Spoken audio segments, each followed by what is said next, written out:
Well, it's about time I start talking about the Alien series. So I'm going to start with the prequel, Prometheus, which no one seems to talk about.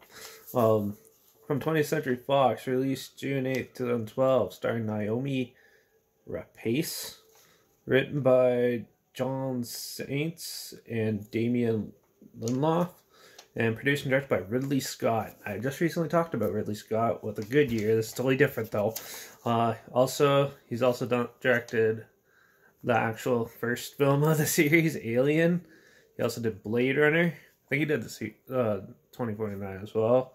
Gladiator, The Martian, a whole pile of other big movies. So, yeah, he has quite the track record. He also worked on Alien Covenant, which I'll be reviewing in the future sometime. But, yeah, this had a budget of $130 million and made over $403.4 million. So, yeah, but Prometheus has a typical sci-fi story. Basically, there's hints. There's these explorers in space on the Prometheus, and they are traveling through space, and they get hints of a strong life form like humankind far off in the galaxy in this weird planet. So they go to investigate, and with everyone's different expectations, they are stunned at what they find, which sort of starts treading more like Alien a bit, the film, where basically they get there and they discover artifacts of like these astronaut looking people, these astronaut things. I think they're called astronauts in the film.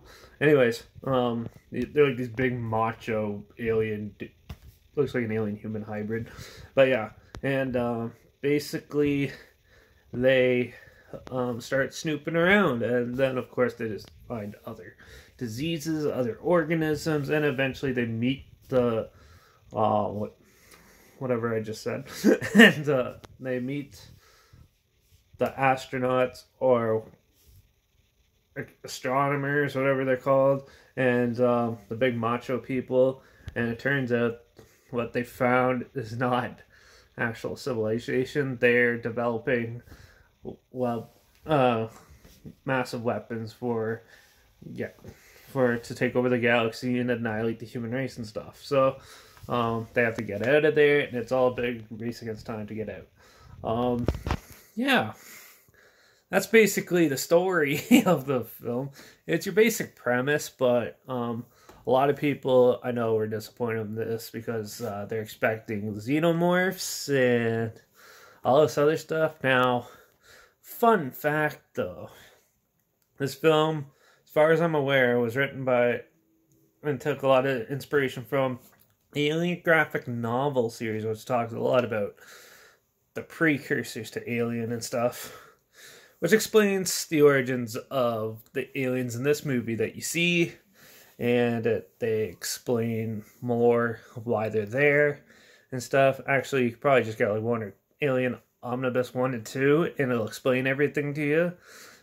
It's like, I read the Alien Omnibus 1 in a full day. It's not that long, but yeah, so they took a lot of hints for the film, I think, and because the book's been out way longer than the movie, and yeah, and it helps explain why these things are going on. That's what I think a lot of people rip on this movie for, is that apparently it's not an Alien movie. But if you're a true Alien fan and you've read like Alien graphic novels and stuff, you'd know this is actually part of the Alien lore and stuff. Where I think they sort of like did this one, and then I think Covenant takes place shortly after this, and then it goes to Alien.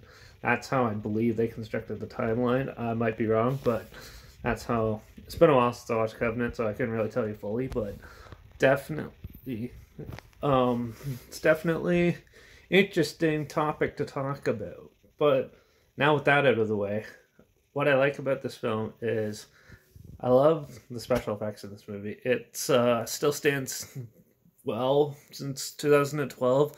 Some movies in 2012 look like absolute crap. This one still looks really well done. And I just watched this on a DVD format, and it still is pretty well done. Who needs 4K? Anyways, yeah, I like the aliens. I like it.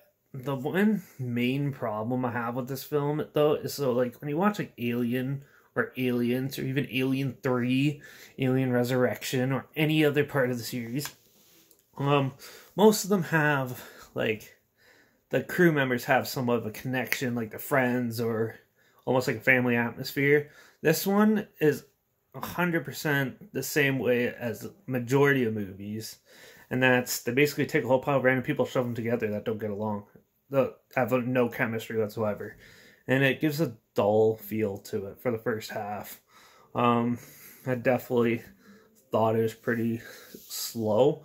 And the blonde chick, I can't remember her name, who played her, but her acting was horrible. It was like, like, some people thought she was like a drone or like one of those robot things in it, where the guy was, obviously. But yeah, instead she was a little slave to an old man. Anyways, sounds interesting.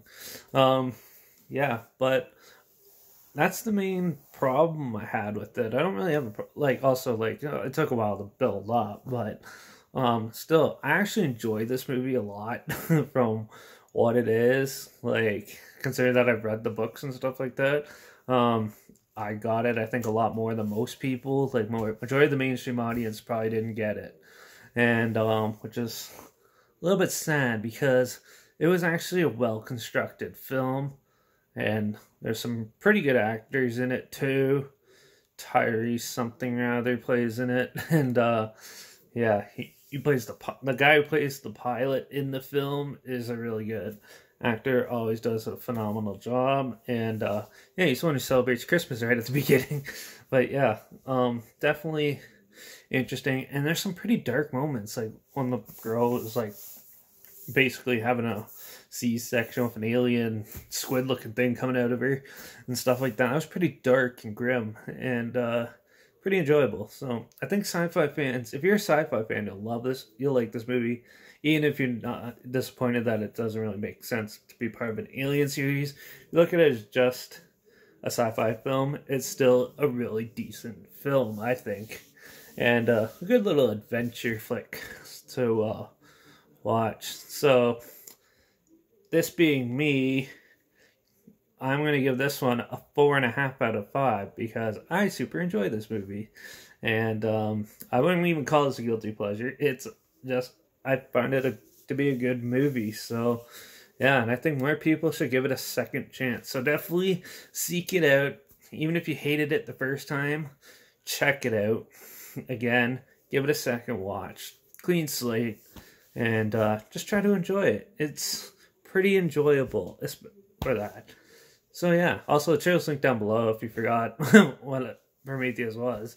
And also my Instagram's linked down below too, where I always post clips of films I'm going to review in the future on my story. So make sure you follow me there. And also look for the film title and a hashtag hidden somewhere in the video. I just do that for fun though. Yeah, make sure you like this video, share it so more people can